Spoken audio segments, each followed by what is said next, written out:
Okay. We are very happy to have Omer, our next speaker, to talk about weak zero knowledge beyond the black box barrier. Okay, you're on. Thanks, Ariel.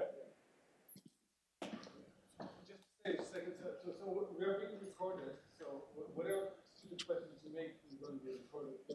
But the point is that You are now consenting to this. in order to make it happen, so either take a mic or make somewhere.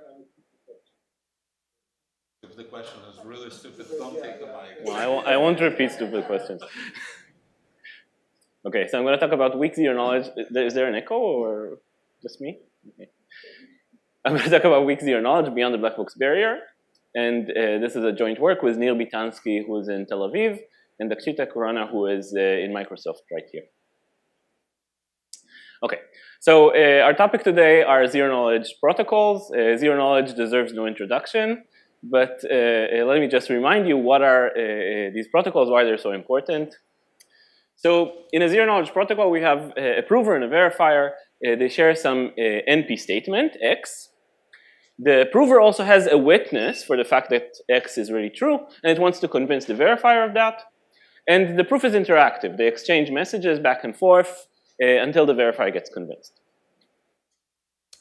So we want this protocol to satisfy the soundness requirement. So if X is actually false, no matter what a cheating prover may do, it cannot convince the verifier to accept with more than negligible probability. And in this talk, we're just going to focus on computational soundness. So the soundness is only required to hold against cheating provers that are efficient. We also want this protocol to satisfy the zero knowledge requirement. So here, the prover is honest, the statement is true, and we want that even if the verifier is cheating, even if the verifier does not deviate from the protocol, it cannot learn anything useful from interacting with the prover, except, of course, from the fact that X is really true. So what does it mean to learn something useful? This is really the heart of the matter here. For now, we'll just stick with this intuitive notion, but in just a few slides, we're going to go in much more detail into this definition. Okay, so zero knowledge protocols are a real game changer in cryptographic applications. Whenever you have two parties that don't trust each other, they can use zero knowledge to prove to each other that they're honestly playing by the rules, but without revealing their cards, without losing their privacy. And this idea really has countless applications, anywhere from verifying Bitcoin transactions to disarming nuclear weapons. So zero knowledge is a very active area of research, has been in the last 30 years. And one of the central questions that we want to understand about zero knowledge is the question of round complexity. So how many messages do you need to exchange back and forth to prove something in zero knowledge?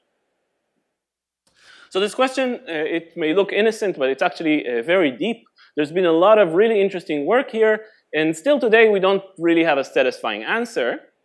So let me tell you what we do know about the round complexity of zero knowledge. And just to simplify things a bit, let me turn this into a multiple choice question. So the way that I approach these questions, I just guess that the answer is C. Somehow the answer is always C, right? But if you pose this question to someone like Oded Goldreich, for example, they will have a much more rigorous approach here. So what Oded suggests is that first we need to eliminate the answers that don't make sense. So together with Oren, they proved that zero knowledge with one round or two rounds simply impossible. Okay? So now we really have a 50-50 chance of guessing correctly. Again, the answer is C. So the next thing that we should do is probably try to construct a zero knowledge protocol with round complexity that is as low as possible. So again, here there's been a lot of work. And today we know how to construct protocol with 4 messages under the minimal assumptions that one-way functions exist. So this is where we stop. We've been trying to push this down to 3 messages for many years. It seems really difficult. But of course, Oded is still not happy with this answer. He also wants to understand why this is difficult. So together with Kravchik, with Hugo Kravchik, they proved what we call a barrier result. So they proved that the current set of techniques are not sufficient for getting free message zero knowledge. This will have to require some very different techniques. So in the 3 decades since this barrier result was introduced, there's been a couple of attempts to cross this barrier, but all of these attempts are based on these non-standard cryptographic assumptions. So we have protocols based on what is known as auxiliary input knowledge assumptions. So as soon as these assumptions were introduced, they were criticized for being implausible. Today we know that if indistinguishability obfuscation exists, these assumptions are necessarily false. So we really don't have a lot of confidence in these protocols. Now very recently in a work with Nir and Yael, we constructed a 3-round protocol under a new assumption called keyless multi-collision resistant hash functions. And the main drawback of this assumption is, first of all, it's brand new. It kind of has a different flavor than the standard average case complexity assumption we're used to in crypto. And also, we only have very few candidates for this assumption. Okay, so just to summarize, the round complexity of zero-knowledge protocol is kind of stuck at 3 messages. And if you want a solution from standard assumptions, then the best we know how to do is 4 messages. So this state of affair leaves us with some open question. First of all, can we get free-run protocols under standard assumptions?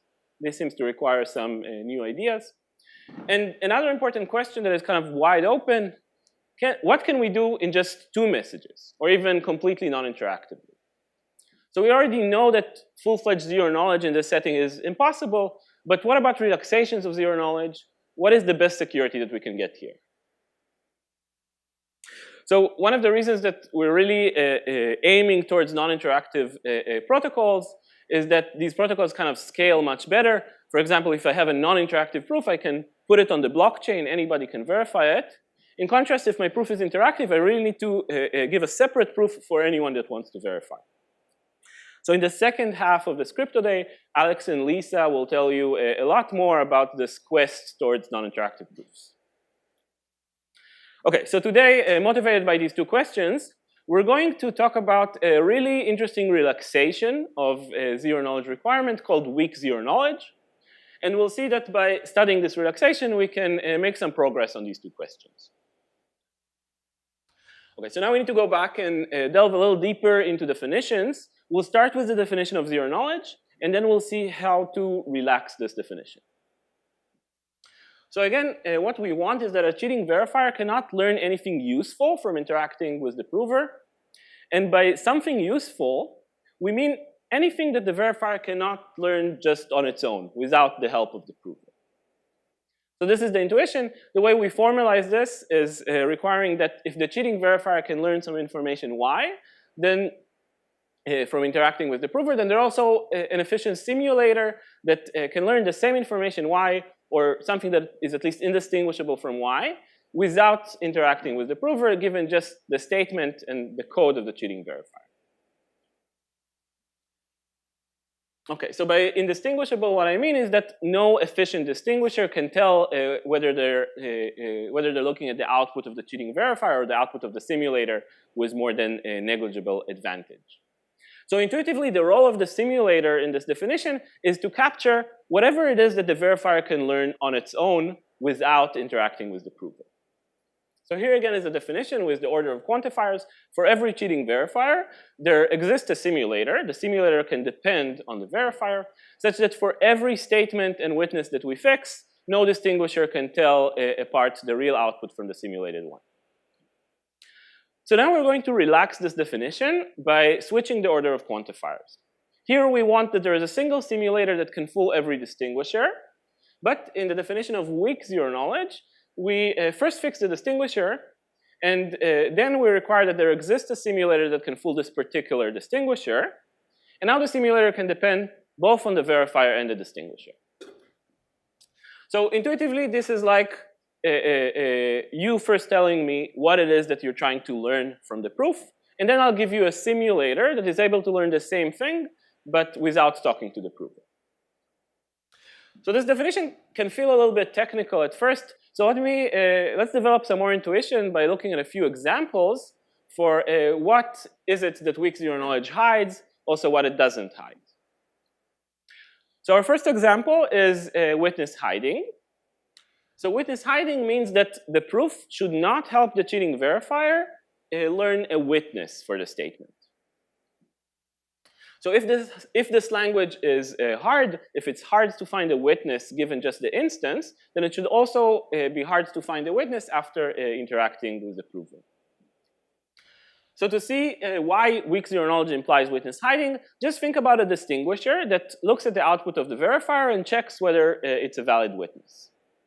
So if the cheating verifier can find a witness, this means that the weak zero knowledge simulator must also be able to find such a witness, but without talking to the prover. And this is contradicting the hardness of the language. Okay, our next example is called witness indistinguishability, or just WI for short.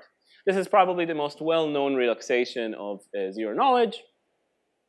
So here, we're not worried about the verifier learning a witness. In fact, we're going to give the verifier not only one, but two witnesses, W0 and W1, completely for free. The only thing that we want is that the verifier cannot tell which one of these witnesses is actually being used by the prover.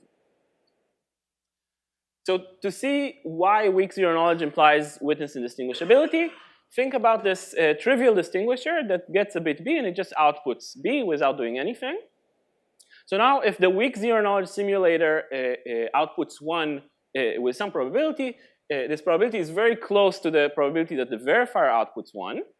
But the simulator is not getting any proof. Its view is completely independent of the bit B. So this means that the cheating verifier will also fail to distinguish B equals 0 from B equals 1. So we can even slightly generalize this argument and show that in a weak zero knowledge protocol, the cheating verifier cannot learn any 1-bit predicate of the witness, unless, of course, this predicate can be learned efficiently given just the state. Any questions so far? Good. So our last example is for something that weak zero knowledge does not hide. So in a weak zero knowledge protocol, the verifier may be able to learn a hardcore bit of the witness. So it may be able to output a random string R together with a bit B, which is equal to R inner product the witness. Yeah, so to go back to 3, you mean 1-bit deterministic efficient computable predicate, right? That kind of. Yeah. No, it doesn't have to be efficiently computable right away. But at least efficiently testable. So this distinguisher doesn't test anything. It just. If you can't tell. So look, in this argument, the distinguisher doesn't do anything. It's just mirroring its input. And the argument still goes through. So the only argument that I'm making is that the simulator is outputting 1 with the same probability as the verifier. So regardless of what the predicate is, it's either 0 or 1. And the output of the simulator does not depend on the witness. So Yeah, but it doesn't mean that you can't learn it because nobody can. So if nobody can tell whether maybe you learned it, but nobody can tell that you learned it because nobody can distinguish. okay, so we can talk about it more offline, but the point is that it doesn't matter if the predicate is efficient because the distinguisher doesn't actually compute the predicate. The distinguisher just mirrors the bit. Okay, so we want to show that we're arguing that in a weak zero knowledge, the verifier might be able to learn the hardcore bit of the witness. Why is that? Why can we not show that this is impossible? So think about a distinguisher that can actually check whether the bit B is correct or not. In order to do that, the distinguisher has to know the witness. So if this was full-fledged zero knowledge, there would be no problem here. But because we're in weak zero knowledge, the simulator may depend on the distinguisher. And the simulator will actually be able to use the distinguisher to learn the witness, and then use this witness to simulate hardcore bits. Okay, so to summarize, we see that weak zero knowledge is not as strong as full-fledged zero knowledge, but it does imply a lot of really meaningful properties.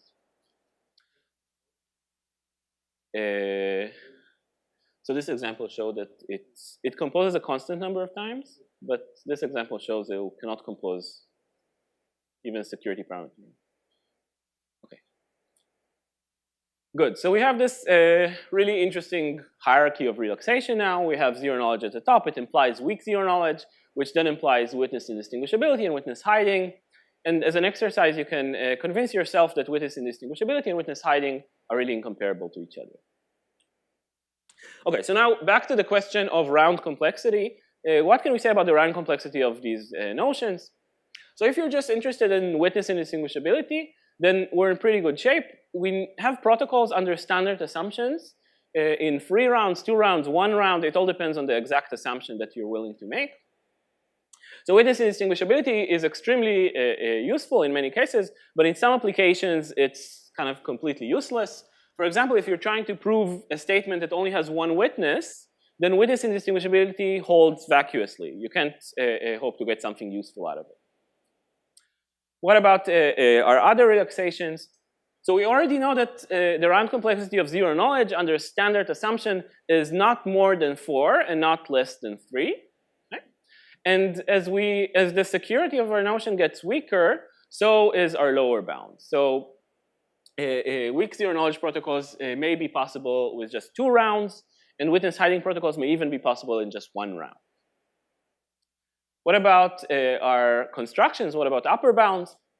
So here the answer is already much more disappointing. So for these relaxations, the best we know how to do is still just 4 rounds, just the same as full-fledged zero knowledge. So even though we relax security, our round complexity is not improving. Not only that, the gap between our upper and lower bounds is actually increasing. Okay, so to understand what is going on here, we need to go back and talk a little more about this barrier result of Goldreich and Kravchuk that is commonly known as the black box simulation barrier. So to prove that some protocol is zero knowledge, you need to show that for every cheating verifier, there exists a simulator that can simulate its output. And in order to do that, the simulator has to use the code of the verifier somehow. So if we say that the simulator is black box, if it's only using the code of the verifier in a black box way, so the simulator is just interacting with the verifier, sending messages. It never looks inside the code of the verifier. So when you, in first glance, this black box simulator seemed to be very weak, but it turns out that the vast majority of simulators in the literature are black box. And the reason for that is that we simply don't really know how to do anything useful with the code of the verifier other than just use it as a black box. So there are some exceptions. We have protocols with non-black box simulator, starting with the fantastic protocol of Barak. But in all these examples are either based on non-standard cryptographic assumptions, or the round complexity is kind of way too high for us. Okay, so back to our picture. We can show that for all of these relaxations, if you restrict yourself to just black box simulation, then the best thing you can do is 4 rounds. So in that sense, all of our upper bounds are actually tight. So this is what we call the black box barrier. Today I'm going to show you how to cross this barrier. I'll show you how to construct protocol with optimal round complexity and under standard assumptions. Okay, so our main result is a construction of a weak zero knowledge protocol in just 2 rounds, which is optimal. The main ingredient in our construction is a fully homomorphic encryption scheme. And in addition to FHE, we're also using a whole laundry list of cryptographic primitives. We also need to rely on super polynomial security, so sub-exponentially secure one-way functions, and all the other primitives need to be quasi-polynomially secure. So we can instantiate all of these primitives, for example, under the learning with errors assumptions, LWE. And to get a fully homomorphic encryption rather than leveled, we need to also make some circular security assumption. So this is our first result in a shorter form. Our second result is a construction of weak zero knowledge based just on polynomial hardness assumptions. And in order to get that, we do need to increase the round complexity to 3. So in both of these protocols are what we call privately verifiable, which means that in order to verify the proof, the verifier needs to keep some secret randomness. You can also ask for protocols that are publicly verifiable, where anybody can just look at the transcript and decide whether the proof is accepting or not. And again, in the second half of this crypto day, Alex just walked in. He will tell you, and also Lisa will tell you a lot more about publicly verifiable protocols. So our third result is a publicly verifiable protocol in 2 messages. This time we can only get witness hiding. And we also need to assume, in addition, the existence of witness encryption. So until one of you constructs witness encryption from LWE, this requires stronger assumption. So the fact that we're limited here to witness hiding, that we don't go all the way to weak zero knowledge, is somewhat inherent. So even though weak zero knowledge is possible in 2 messages, it turns out that publicly verifiable weak zero knowledge requires at least 3 messages. So this is also tight in that respect. Okay. Good. So questions about so far? So before I move on to the more technical part of the talk, let me just mention that we do have several other variants or relaxations of zero knowledge that we can do with good route complexity. So for example, the famous notions of NIZEX, non-interactive zero knowledge. This is a spin-off of zero knowledge that became more popular than the original. So here we can have proofs in just 1 round, completely non-interactive, but we do require some trusted setup. So we need a common reference string. So this is kind of a different beast than what we've been talking about so far. So once you fix the CRS, the verifier can no longer simulate a proof on its own. Instead, your simulator is kind of living in this alternative universe where the simulator gets to choose the CRS on its own. Okay, so I just want to make an important distinction between our results today and these previous notions. So in all of these previous notions, except for the last one, the simulators are just completely black box. So to get these notions, you don't need to cross the black box barrier. Okay, so before I show you our protocol, just to build up the drama a little bit, let me tell you what is the barrier that we're trying to overcome. So why does black box simulation fail? So today, for simplicity, we're going to focus just on the notion of 2-round witness hiding and instead of weak zero knowledge. So just to remind you, in a witness hiding protocol, we want to argue that the proof does not help the verifier find a witness. So in contrapositive, if the cheating verifier can find a witness after interacting with the proof, then it must be easy to find a witness even without the proof. So there exists an efficient reduction that given the code of the cheating verifier and just the instance can produce a witness. So before, when we were talking about weak zero knowledge, we called this the simulator. In the context of witness hiding, we usually call this the reduction, but these two are exactly the same. Okay, so for our impossibility result, for our lower bounds, we're going to think about a specific cheating verifier. This verifier has inside of it hard-coded a witness W. And the verifier just follows the honest verifier strategy. It's interacting with the prover. And if it's getting an accepting proof, then and only then it will output the witness W. So this cheating verifier clearly knows the witness. The challenge will be to design a reduction that can efficiently extract this witness from the verifier. So You shouldn't verify has randomness built in. Yeah, I mean, you can actually hard code the first message and just reuse it. So you don't need to actually have the randomness factor. So this is much simpler when you're going to 2 messages rather than 3. Okay, so now our reduction needs to somehow extract the witness. If our reduction is black box, if it can only interact with this verifier, then we have a problem. Because until we give this verifier an accepting proof, we can't learn anything about the witness. But without the witness, how are we going to give the verifier an accepting proof, right? Without the witness, we don't even know if the statement is true or false. So the reduction is completely stuck here. Questions about this impossibility? So if our reduction was non-black box, if the reduction could look inside the code of this verifier, then it would be really easy to find a witness. Just read off the witness that is hard-coded inside the verifier. The challenge is to design a non-black box reduction that can work for an arbitrary cheating verifier, even verifiers that don't contain the witness hard-coded, even verifiers that are very complicated or even obfuscated.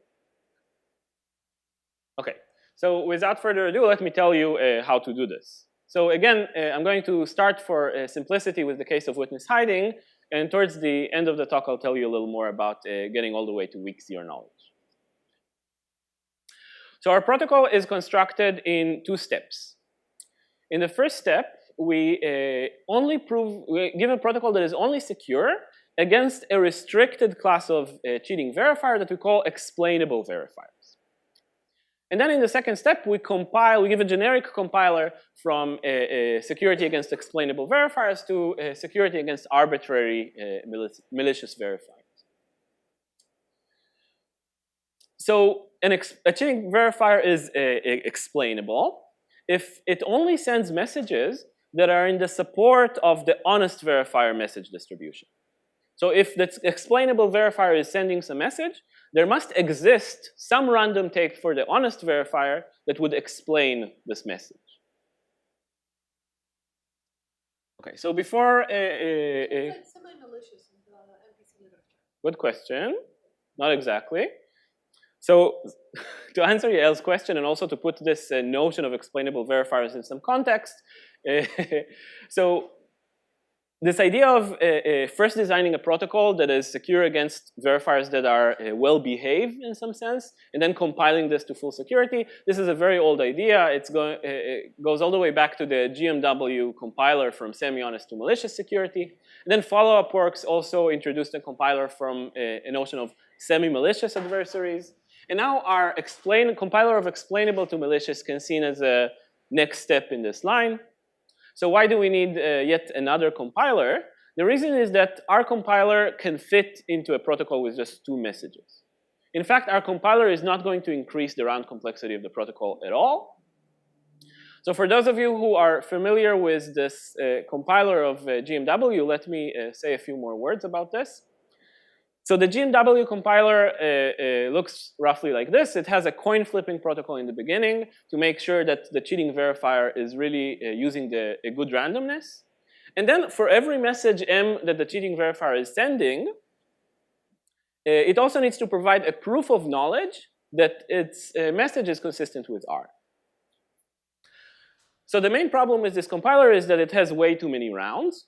So to deal with this problem, this notion of semi-malicious was introduced. In semi-malicious, we can get rid of to compile semi-malicious adversaries, we can get rid of the coin flipping. So semi-malicious adversaries are just like semi-honest, but they're allowed to use randomness that is bad.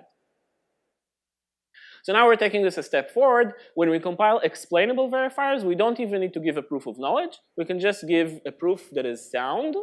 And this will allow us to reduce the round complexity even more. So intuitively, what's going on is that in explainable verifiers, the message M still needs to be consistent with some randomness R. But the cheating verifier doesn't have to know what this randomness is. So we're never going to try to extract this randomness from the verifier. I thought that, like, for MPC, you say, if I start with a party that chooses its randomness maliciously, but then follows, then I can use it to get full security. Right. And now you're saying, in our case, I don't even expect the party to actually choose this R maliciously and follow. This R can be kind of hidden, I don't know, as long as implicitly there's an R, then I can see. Right, right. So let me explain this point a little better. So the point is that in explainable verifiers, their code doesn't have to look, their messages have to be explainable, they have to be in the support of the honest verifier, but their code can be very different than the code of the honest verifier. They can follow an arbitrary strategy as long as they produce a good message. In particular, if you look at the code of an explainable verifier, you may have no idea what randomness they're using. Okay? And this is what allows us to actually compile this without proofs of knowledge, without extracting the randomness, in just without increasing the round complexity. Yes?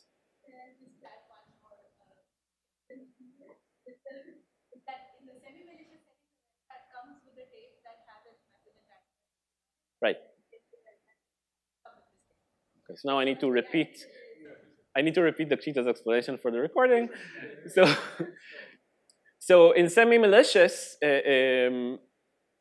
it's not true what I said. It's not true what I said about the code of the semi-malicious verifier. If you look at its code, it's actually the same as the code of the semi-honest, but you cannot control what's on the random tape.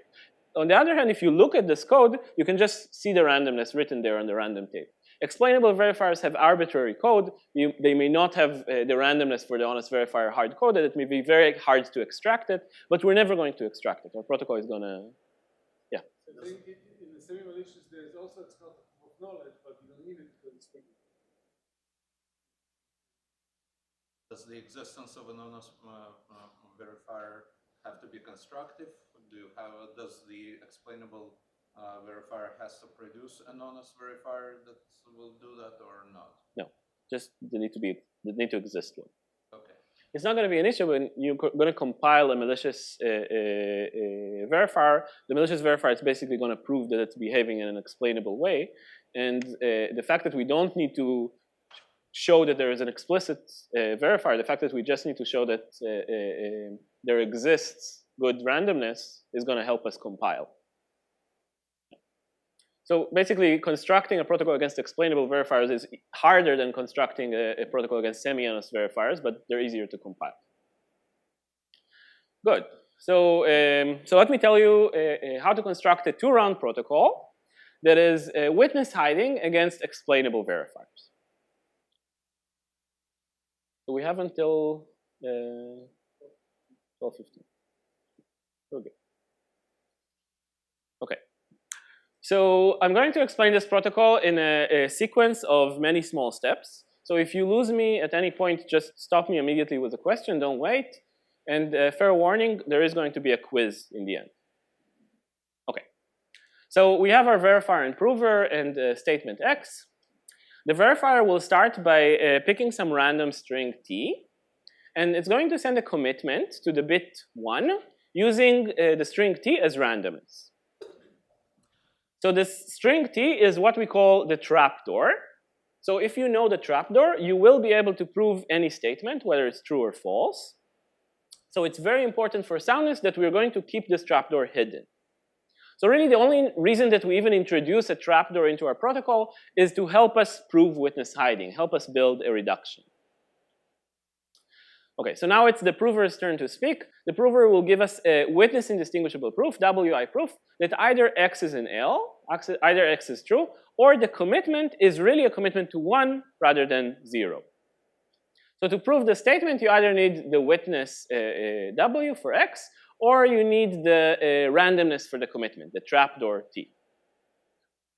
In terms of soundness, if the statement is false, because this commitment is indistinguishable from a commitment to 0, then the soundness of this protocol just follows from the soundness of the WI proof.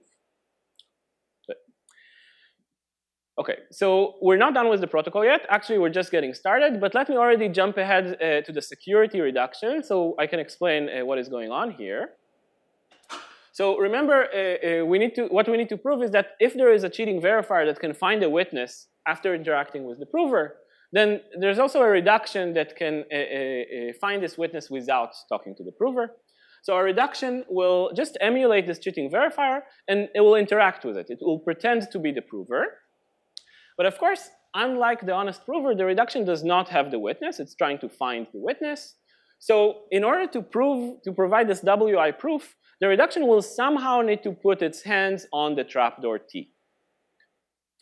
So once it will have the trapdoor T, it can give this WI proof. And because this proof is witness indistinguishable, the verifier cannot tell whether you're using W or the trapdoor. So if it's able to find a witness when it's interacting with the real prover, then it will also be able to find a witness in the reduction. And this is how our reduction produces the witness. So to implement this idea, we somehow need to extract the trapdoor from the cheating verifier. And this is going to be the hard part, because the code of the cheating verifier can be arbitrary. It can be very complicated. It can be obfuscated. So how are we extracting this trapdoor? So in order to help the reduction extract the trapdoor, we're going to go back to the protocol and make some changes. And we have to be very careful to keep the trapdoor secret. Otherwise, we will lose soundness. This already requires non-Blackbox, right? Like, this already requires non-Blackbox techniques to get it to round thing. Right. What we've seen, you're saying because, yeah, I mean, that's exactly the impossibility that we saw a couple of slides ago. Okay. So we want to go back to the protocol, and we're going to make some changes that will help the reduction find the trapdoor, but we have to keep the trapdoor secret. So our idea is to have the verifier send the trapdoor when it's encrypted under fully homomorphic encryption. So even though we're sending the encrypted trapdoor, this protocol is still sound because this encryption is indistinguishable from an encryption of just garbage, right? Okay. So now back to our reduction. Now the reduction has this encrypted trapdoor. What can it do with it? So the reduction does not have the trapdoor in the clear, so it cannot compute this WI proof. What the reduction can do is kind of go under the encryption and evaluate computations over the trapdoor homomorphically. So going under the homomorphic encryption is kind of like going to Vegas. So you have the trapdoor, you can go wild, you can prove whatever you want, but what happens under the encryption stays under the encryption. Good. That's important to remember. And I think it's a better metaphor than like gloves, right? That goes okay. So what we're going to do is we're going to do the same computation that we would have done if we had T in the clear. We're just going to do it under the encryption. So let's all go under the encryption. And now we're going to take this trapdoor T and use it to construct this WI proof. Give this WI proof to the verifier. The verifier cannot distinguish. It will output a witness. All of this is happening under the encryption. Okay? So what we're ended up with is a homomorphic encryption of this witness. Okay? So now it's time to go back again from under the encryption. Now we have an encryption of the witness. We started with an encryption of the trapdoor. We did all kind of homomorphic computations. Now we have an encryption of the witness. So did we make any progress? So we wanted to find the witness in the clear. Now we found the witness. We found the witness, but it's encrypted. So I'm claiming that we did make some progress. And to show you how we're going to use this encrypted witness, we need to go back to the protocol and make one more change. So the idea is that we want to change this protocol to add the encrypted witness as another trapdoor, a second trapdoor to our protocol. So if you know the encrypted witness, you can prove anything you want. And this is not a problem for soundness because if the statement is false, there's no encrypted witness. There's no witness. So now the question is, how are we going to convince the verifier that we really have an encryption of the witness? So one option is to just send the encryption to the verifier. The verifier will decrypt and check that this is really a witness. Is that a good idea? Ran says yes. Ran, why is this a good idea? It's not a good idea because it's very sound, but it's not witness hiding. We're just giving away the witness for free. So we somehow want to prove that we have an encryption of the witness without revealing the witness. We want to do this under the witness indistinguishable proof. So here's what we're going to do. The prover is going to take an encryption of the witness, and it's going to evaluate it on it homomorphically, the circuit L sub x. This is the circuit that outputs 1 if the witness is valid and 0 otherwise. So after evaluating, we're getting a homomorphic encryption of the output, which is 1, and we're sending this outcome to the verifier. The verifier can now decrypt this and verify that the result is 1. Okay, so far we haven't done much. Anybody can just send an encryption of 1 to the verifier, and the verifier will see that it's really 1. We also need to prove to the verifier that this particular encryption of 1 was generated by homomorphically evaluating the circuit L sub x on an encryption of some string, the witness. So we're not sending an encryption of the witness to the verifier. We're just proving that if you homomorphically evaluate the circuit L sub x on this encrypted witness, what you're getting is an encryption of 1. Yeah. So there are some subtleties here you need to take care of. You need to worry about things like function hiding. You need to worry about things like malformed ciphertext. But we can even ciphertext, right? Because you can maybe break soundness if you're starting with a bad encryption. But this is kind of the high-level idea. Yeah.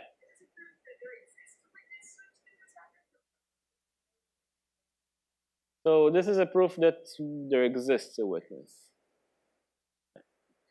So if your encryption scheme is well behaved, there should be no ciphertext such that if you evaluate L sub x, you're getting an encryption of 1.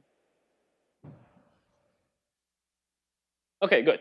So now we can really take this idea back to our reduction. Now our reduction can use the encryption of the witness to prove this last clause of the WI proof.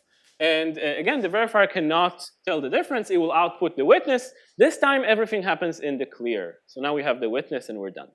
Okay? So just to summarize, in this WI proof, we are basically proving the OR of 3 different statements. Either X is an L. This is going to be used by the honest prover. Or the commitment is a commitment to 1. This is going to be used by the reduction, but under the encryption. Or we have an encryption of the witness. This is going to be used again by the reduction, but outside of the encryption. Okay, questions about this protocol? Yeah.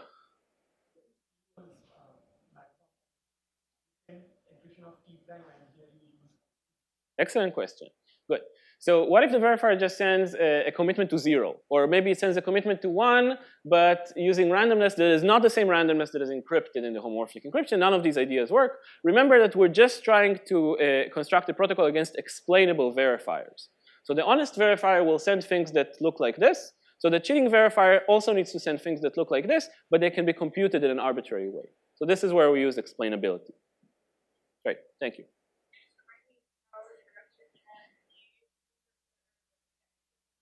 Yeah, that was the cool part. Yeah, so we're starting with an encryption of the trapdoor. We're going inside this encryption. We're using the trapdoor to compute this WI proof. We give it to the verifier gives us a witness, then we go back out of the encryption, we have encryption. Okay? This PowerPoint animation. So, okay, more questions, yes? What is it, non-black box? Are you really asking all the right questions? Okay, so we had to cross the black box barrier, right? We know that this thing is impossible in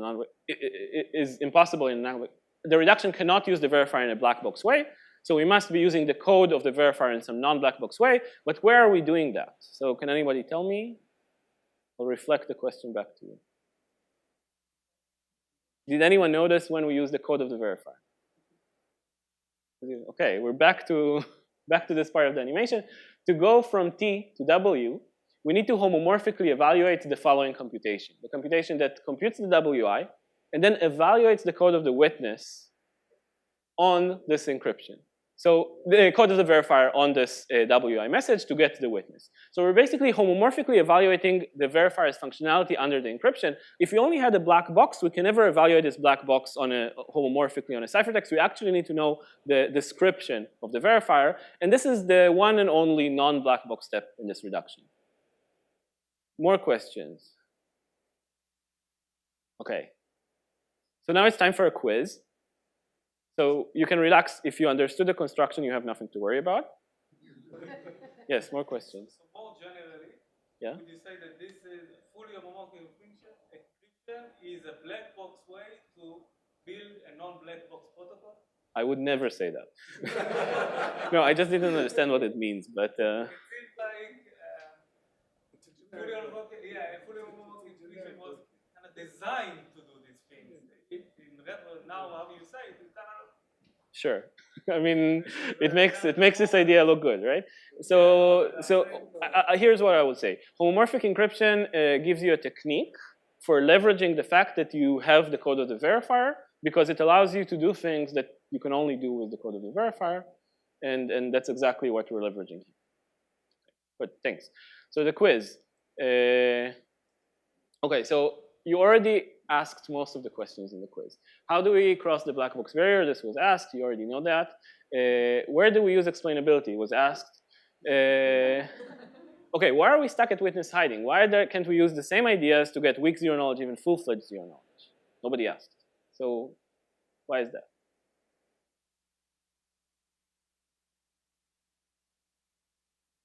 I think he really uses the W, right? Where? You say, I have someone who knows the W, I'm going to use it to get the W hat. Right. We use the fact that when we homomorphically evaluate the verifier, it actually gives us something that we can later check. It gives us the witness. If we were just in the settings of zero knowledge or weak zero knowledge, the verifier would output an arbitrary view, and then we would have a homomorphic encryption of an arbitrary view. How are we going to? We can't do anything with that. Okay. So this is why we're stuck in witness hiding. We'll see how to go from there. Last question. This protocol is privately verifiable. It's not publicly verifiable. Can anybody see why? Daniel? No, you don't need to know T. The reduction needs to know T, but to verify, the verifier, I mean, it doesn't need to. Decrypt the that homomorphic lower line. We need to know the code of the verifier. Right, you need to decrypt. It is decrypt line, right? That Daniel. Okay, that's the right answer. So this WI proof is publicly verifiable, but it's just proving that W, if you homomorphically evaluate the circlet, you get 1. So what I can do if I want to cheat is I'll just take something that is a non-witness, I'll homomorphically evaluate L sub x, and I'll get an encryption of 0. But in order to catch me, the verifier has to decrypt. And that's the only time that the verifier actually uses the secret key of this homomorphic encryption. Okay? So the verifier checks that the WI proof is accepting, and then it needs to check that this is really an encryption of 1. So we do have a version of this protocol that is publicly verifiable. And the point is that we want to replace this last statement with some mechanism that allows us to publicly test that this is an encryption of the witness. So for this, we use some heavy machinery. We use witness encryption together with compute and compare obfuscation or lockable obfuscation that we can build from LWE. And from these two tools together, we can construct a circuit that only accepts good encryptions of the witness, rejects all other ciphertexts. But the circuit itself doesn't reveal the secret key, doesn't compromise the semantic security.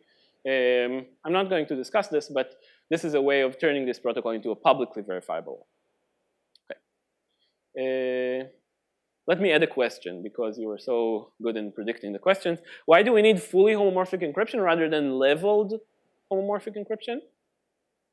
Why do we need circular security? How big the code of the verifier is, right? Right, I want to homomorphically evaluate the code of the verifier. The verifier may be arbitrarily large, and I cannot, in my protocol, kind of make the ciphertext larger than the verifier. My adversary can always be larger than whatever size I set during the specification of my protocol. I think you did better than just pass. You predicted the question. Maybe you stole the questions? Yes, the cheat.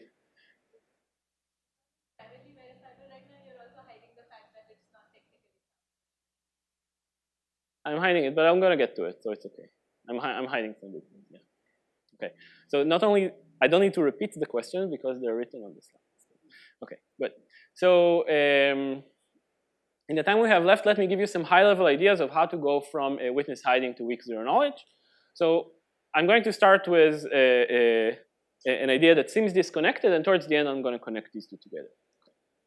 So now our verifier doesn't output the witness. We need to deal with a verifier that outputs an arbitrary view, and we also have the code of the distinguisher. So as I mentioned before, in a weak zero knowledge protocol, we can't get public verifiability. Our protocol is going to be publicly verifiable in a very strong inherent way. So what I mean by that is that in order to verify the proof, you need to know some secret S. And if you don't have the secret S, you actually cannot distinguish between a good proof and some junk proof that doesn't even verify. Okay? The only way you can do this is if you know the secret key S.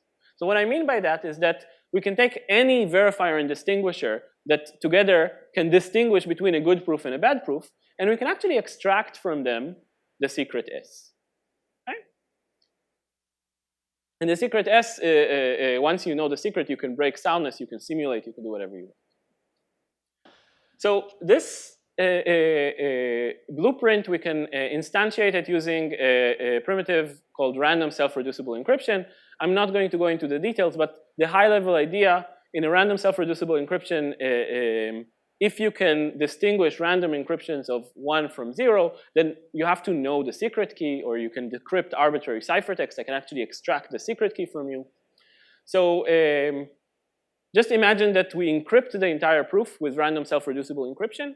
In order to distinguish good proof from bad proof, you actually have to decrypt.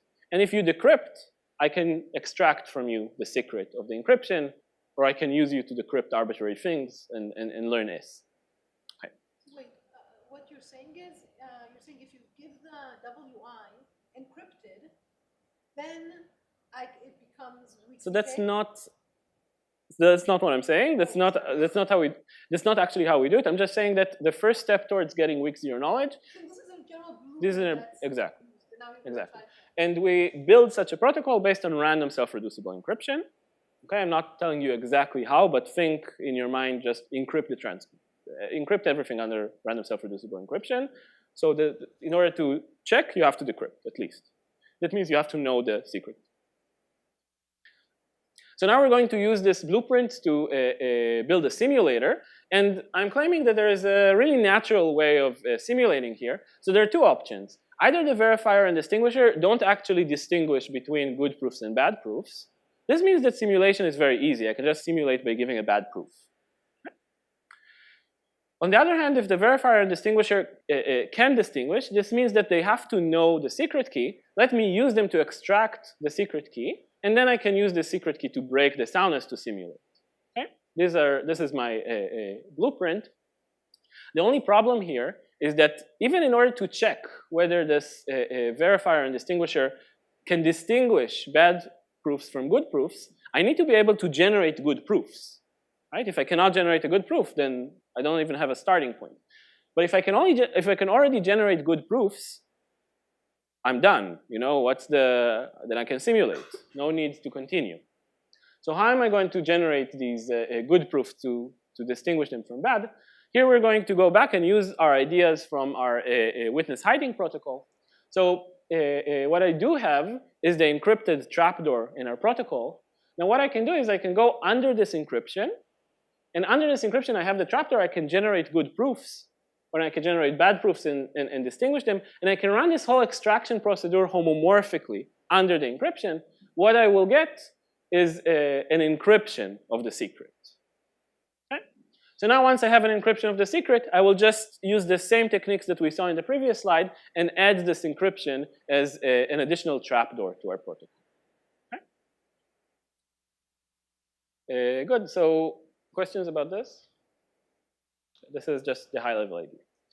I'll just conclude with a few words about our compiler from explainable to malicious security. So if you have a two-message protocol, the verifier sends M1, the prover responds with M2, and M1 is, the verifier is supposed to be explainable, so M1 is supposed to be consistent with some randomness R. What we will do is, to compile this protocol, is send together with M1 a fully homomorphic encryption of the randomness. And now the prover, instead of sending just M2 in the clear, it will evaluate on this randomness a circuit that outputs M2 if R is really a good randomness that explains M1. Otherwise, we will just send nothing. So we're not actually asking the verifier to prove that its message is explainable. We're just saying if your message is not explainable, then the answer you're going to get back from the prover will be junk. You're not going to be able to learn anything from it. So to make this, how does it generate the encryption that you did start? That's super obvious. This R is the same one that we need to generate. I mean, you can think about this encryption as a separate encryption. Oh, it's a separate encryption. Yeah. And how it's generated? Yeah, I mean, you don't even need to use encryption. This is just, I'll say a few more words about this in a second.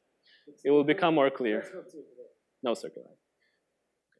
To deal with a cheating prover, you also need to provide a proof that this is really what you're evaluating here. Otherwise, you may be able to cheat. In fact, this proof needs to be a proof of knowledge. When we want to reduce to the soundness of the original protocol, we actually need to extract M2 from the prover. So to give a 2-round proof of knowledge, this is where we're using leveraging. This is where we're using super polynomial hardness assumptions. Or alternatively, we can go up to 3 messages and give a proof of knowledge based on standard polynomial assumptions. Okay. Just to mention that this explanation with fully homomorphic encryption is just to make it look like the previous slide, but actually this is a well-known protocol called conditional disclosure of secret. You can do it based on just garbled circuits.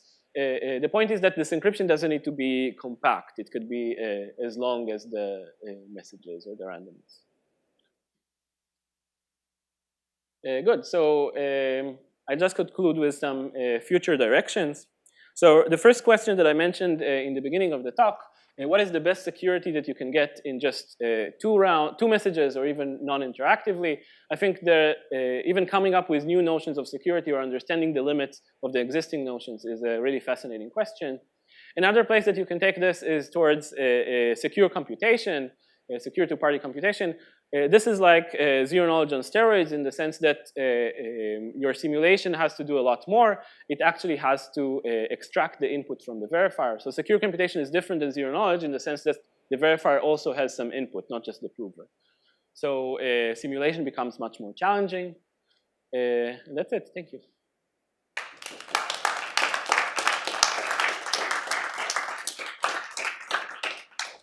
More questions? Thanks. Can you say a word about this, how do you call it, circuitable encryption? The random self-reducible encryption? Yeah. I mean, you can build this, just think search to decision. Anything that has search to decision. You can build it from LWE, from factoring, DDH, anything. It's basically, you need to say that if you can decrypt random ciphertext, you can decrypt an encryption of any particular ciphertext. This is the property that you need.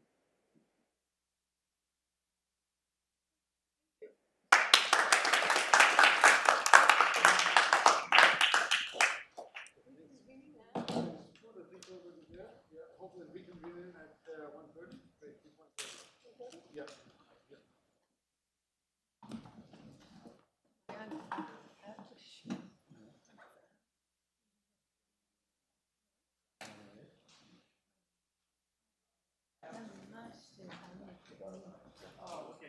You're using circuit things